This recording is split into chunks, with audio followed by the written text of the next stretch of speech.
Hi guys and girls. Today I want to just do something a little bit different. It's not a singing tip, but I want to just tell you a little bit more about my background. I know some of you who may have been following me a long time, you know a lot about that, maybe.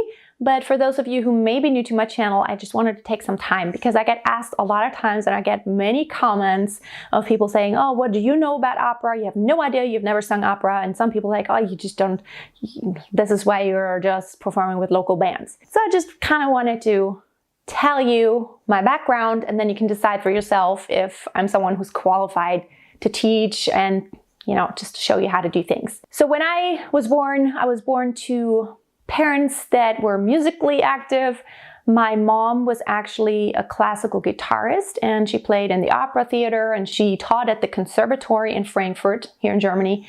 And my dad was a singer. He was a self-taught singer, but he also had lessons. He had classical lessons, but he sang mostly German kind of genres. There's something called Schlager and there's something called Volksmusik, which is not the same as folk. It's different, but those are kind of German, very German kind of styles of music. And my dad and my mom together, they produced a lot of records and they were in the studio a lot and they had lots of gigs. And as a kid, that was normal for me. My dad was on the radio, on television sometimes, and I was always there coming along. And there's even one video that exists on YouTube where I sing with my dad when I was 10 years old on like a television show. I will try to find it and link it up below.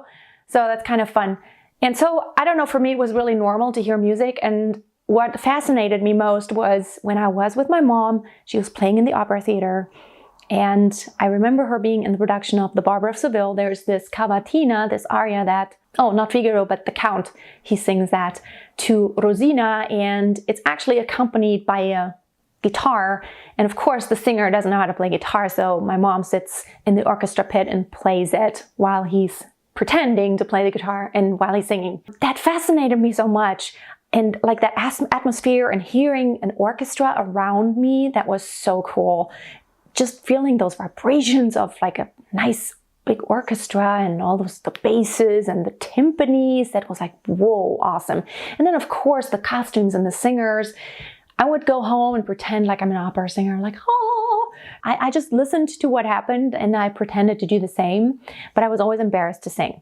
So just saying that, you know, I always had music around me. My parents always listened to classical music at home, so I was always exposed to that. I started piano lessons when I was 6 years old and just kind of kept doing that off and on. And then my mom taught me because I didn't like my teacher or we moved. And later on, I actually started playing the flute, like the orchestra kind of flute, the traverse flute, and I became really good. I went to the conservatory and I actually wanted to study that and go to college for that. But I changed my mind just because the teacher that I had at the conservatory, like I didn't like her anymore. So I returned to my teacher that I had before that and I loved it. Well, then I moved to the States at one point. Yeah, and I got married, all those things.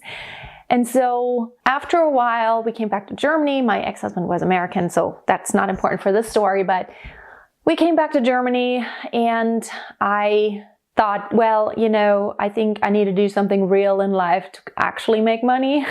So I became a travel agent. So I thought, oh, that's cool, then I can travel because I love traveling.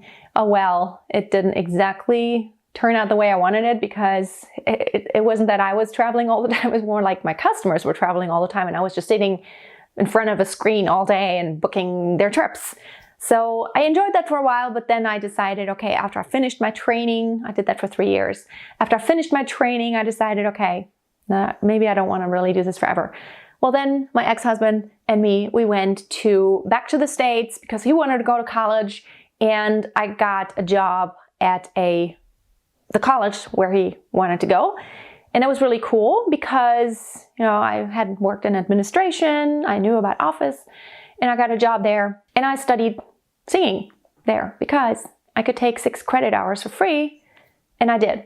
So in college, I had never had a single vocal lesson in my life, but I had always sung. I had sung in choirs, and I just always sang for myself, and I always sang with my parents. So I started singing and studying vocal performance without ever having had a single voice lesson before. So I didn't know any terms. I had no idea what all of this was called or technique. I just kind of did it. And it turned out that it was really good, I guess. And my teacher told me after a year or so, He's like, oh, you're really good. You know that? You need to maybe try to go to a really renowned university. And I would suggest SMU. Well, I couldn't afford it, but I just continued to go on and I applied and I got a full scholarship. And so I studied opera. I became an opera singer. I graduated with my bachelor's and then I returned to Germany, separated from my ex-husband in that time. So returned to Germany and actually went to college here too, because I wanted to also have a German diploma. I went to the Musikhochschule in Stuttgart and studying opera there. And then I had like the artist diploma, which is, it's not like a master's degree, but it's like for artists. You know, it's like after you get your bachelor's, you can have another diploma that makes you like a full-fledged actual professional opera singer. And of course, it doesn't matter what degree you have, you actually need to be able to sing. That's the most important thing. And so I had a few engagements. I was doing different operas in Munich, I was in Pisa, doing Rigoletto there, and I was in Denmark, and I was doing different master classes with really world-renowned singers like Ileana Kotrubash and Dalton Baldwin. I always can't say his name. So really wonderful musicians. And so I was a full-fledged opera singer. However, I hated it actually. I loved the music so much, but the productions, I hated that. I just didn't want to do that anymore. So I decided not to do it anymore. And I have a video about that, why I quit opera or why I quit singing opera. I have a video about that, you can search it. I'll try to link it up maybe. So yeah, I just started freelancing. I went on cruise ships for a few years and I actually had lots of gigs like worldwide, but they were really big and small, doing everything really. And I had always sung, even not just opera, but I had always sung pop and jazz. And so I sang with bands, I sang with big orchestras, I sang musical theater. And then I founded the Musical Theater Academy here in Tübingen, which I led for 6 years, and then I gave it to someone because I just, became a mom and I couldn't do it anymore. But I did that. I was the stage director, I was the overall director, I was the musical director, and I was like just planning everything and the coach for the singers. I did that for 6 years. So I have a lot of experience also in directing musical theater and teaching acting, which of course acting I learned as part of my opera education in university. I took even fencing. That was really cool, like a fencing course for actors, for opera singers. That was really kind of cool. So yeah, that's kind of my background. So I have sung opera. I have sung with lots of jazz combos. I have sung a lot in churches, oratorios as a soloist all over the world, really.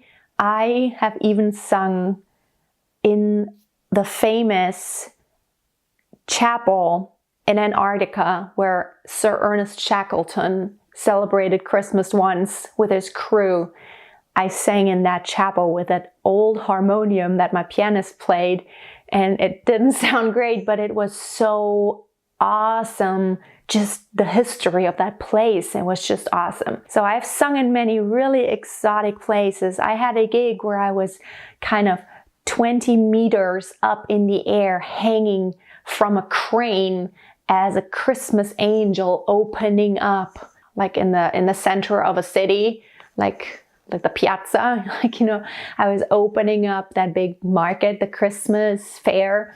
It was really fun. I've done a lot of kind of crazy things. I've sung like between icebergs, and I've done pretty much everything really. I've done, I have done small bands and I've done big bands, and I've done small combos, just duo projects. I've done big orchestras where I'm kind of the star for the evening. And nowadays, basically, I love to just stay home a lot, and I love just to do hand-picked gigs where a lot of times it's just piano and me, and I love that because there's no rehearsal time. I have my repertoire and I do that. But sometimes, of course, we have like every other year we have like a really huge concert. Last year we had about 1,000 people there where we do a fundraiser concert for children who have cancer here in Germany. So that was my background. I know that's a little bit of a long video, but I kind of just wanted to share my background with you. And I've been teaching for 15 years, really. I haven't really mentioned that. I think about 15 years. You can't really put a point, like I started teaching in college and I even taught before that. That's something I just enjoy doing. And I taught piano and I taught the flute, but now I'm only doing singing. That's really my main thing and I enjoy it so much. Thank you so much for spending the time with me today. I think I might be doing a drama life because I've been wanting to do that. I used to be able to draw really well, but I haven't done it in so long, so it's probably terrible, but I want to do it.